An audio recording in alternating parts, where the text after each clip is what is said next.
With his army broken, Paulus was captured, but Alexander, impressed by his bravery, reinstated him. Paulus proved a valuable ally as Alexander sought to pacify the surrounding area. Still, his restless spirit seemed unsatisfied, and it became apparent that he planned to continue on down the Ganges to take the unsettled empire of Magadha. He also voiced plans for a naval expedition back across the Mediterranean to conquer Carthage. This was a step too far for his exhausted men, and an officer, Conus, found the courage to speak for them.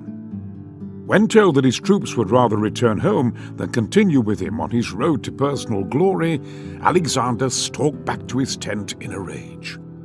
After 3 days, the situation remained unchanged, so Alexander bowed to the inevitable and agreed to return home.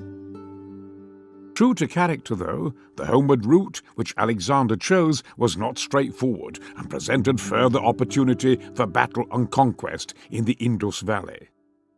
On reaching the Indus Delta, he assembled a fleet which was to support his land army as it marched westward across the desolate Gedrosian desert.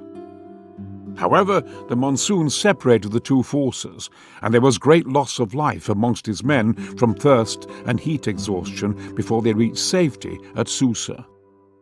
Alexander returned to Babylon, intending that the city should become the capital of his new empire. Flushed with success, and firmly convinced of his own divinity, Alexander's behavior became increasingly despotic.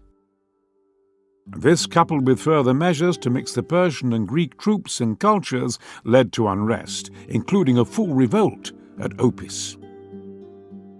In 323 BC, Alexander's plans for the construction of a fleet to attack Arabia and Carthage were well advanced when he fell ill with a fever. 10 days later, at the age of 32, Alexander died. When asked on his deathbed who was to succeed him, he replied, "The strongest."